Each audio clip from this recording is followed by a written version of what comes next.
नमस्कार मित्रांनो, मी अमोल जाधव स्वागत आहे तुमचे CSC मराठी या यूट्यूब चॅनलवरती। मित्रांनो, दिनांक 18/6/2024 रोजी झालेल्या सुनावणीत काही संघटनांनी व शाळांनी आरटी प्रकरणातील याचिका दाखल केल्या आहेत। त्यामुळे आता पुढील सुनावणी जुलै महिन्यात करावी लागणार आहे।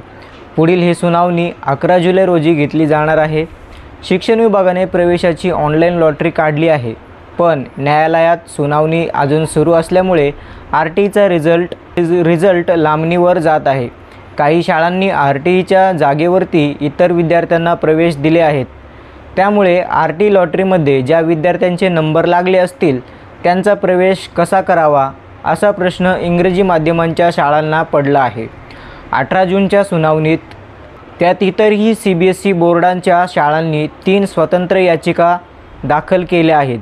कोर्टात 12 जून रोजी सुनावणी होणार होती, पण काही कारणांमुळे ही सुनावणी होऊ शकली नाही।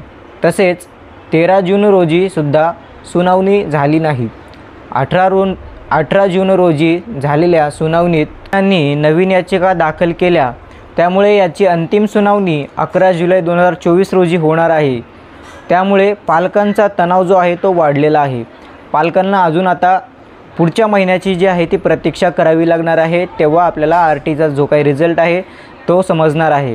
पण आता पालकांना प्रश्न असा पडला असेल की आपण जर आरटीच्या नादी लागलो तर आपल्या लहान मुलाचे किंवा मुलीचे शैक्षणिक वर्ष जे आहे ते वाया जाऊ शकते का, हा प्रश्न सर्वच पालकांना पडलेला असेल।